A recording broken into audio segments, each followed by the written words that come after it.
Hey guys, Coach Levi and Coach Nick here with Top Tier Boxing. Today we're going to go over our 10 series. Our 10 series is a nice little detailed exercise you guys can do to kind of find the bugs in your clientele's technique. So how you do it is 10 jabs, 10 crosses, and then 10 hooks.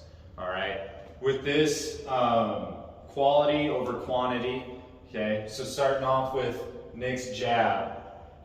With this, we went over a few videos ago how to throw the proper jab, how to throw a proper cross and a proper hook. If you guys don't know how to do those things, go back, watch those videos before you do this one. So with Nick and his technique, all right, when he sails out his punch, he's gonna extend out, rotate down. Also, when he's punching, he's gonna take a little baby step with that jab. Now you'll watch Nick, as he throws this jab, he puts a little bit, just a tiny bit more weight in this back leg and sits a little bit on this jab, all right?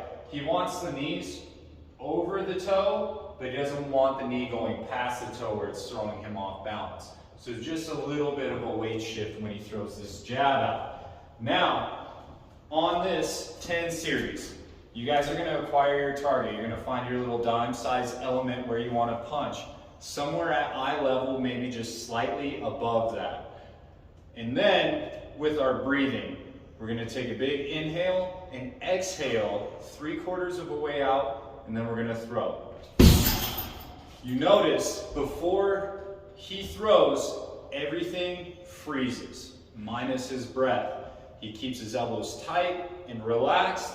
He acquired his target. He's gonna take a breath, no extra movement before you punch. All right, so watch Nick here, taking that breath. He sits in that stance, and when he's ready, he throws that punch and executes. All right, what you're gonna see a lot is clientele standing up. When we stand up, all that force is going up through the roof. We want that force to go through the bed.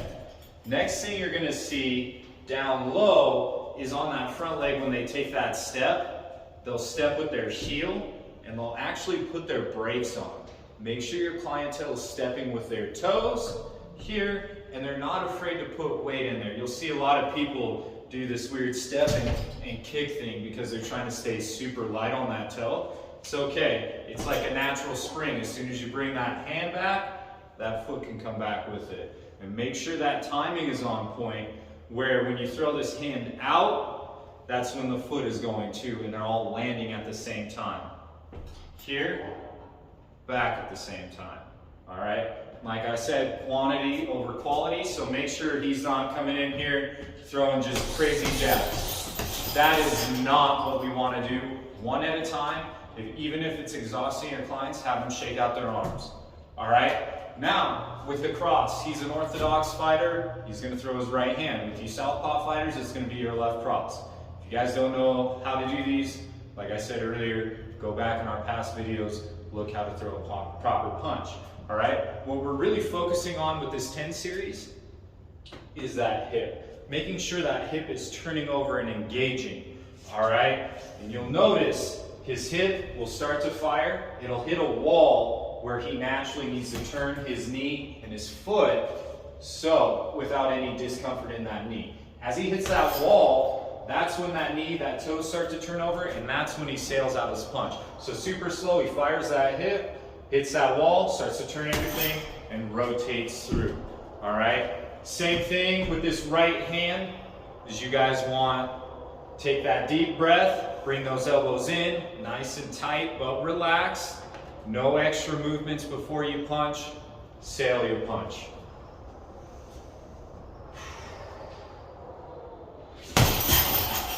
Good. So, things that you're going to look for that your clients are doing. First one, standing up. All of our energy goes through the roof, throws the whole punch out. The big one that we see a lot too is they might not necessarily be standing up too tall, but they kick that back leg super straight and it does the splits, gets them off balance. Same thing, now we're just putting that energy back instead of up. So just make sure you guys maintain this nice athletic bend. He's got weight in that back leg. He's not super light where he's rolling up on his toe. Weight back there, nice athletic bend, and then make sure that hip is turning and and we're not over rotating, okay? You see if he over rotates, how his base is off, but if he's in that good solid stance, I can put weight in there and he's not gonna move, all right? Some things that you guys need to just look for on that, those are just the nice, easy beginners key points that you guys will see your clients doing. Now the left hook, I'll switch you sides, Nick. So the left hook is half your jab range. So you have Nick at his jab range, he's gonna take a step in, it's roughly about half that range, if that makes sense. So in our past left hook video, you guys should have watched it. If you haven't, go back. Again, you're bringing that back knee, or taking that step, bring that back leg up. Back knee is pointing to the outside of this canvas. All right, same with that back toe. No over rotation and no under rotation. Remember, wherever that back knee points on this left hook, that's our window of our maximum power where they will sit in that saddle. All right, so he gets set up, half that range, takes a step, recruits that back leg up, back knee, back toe, we're all pointing the outside of this canvas. He already did it, but a lot of your clients will come in squared up, slight rotation, okay, not a big rotation. That screws up the timing to where his shoulder is behind that hip, his hip sets, and he's way back here. And then he's gonna dive his shoulder and put all that force in that shoulder, and hopefully they don't tear their shoulder. All right, so slight rotation to set this up, okay?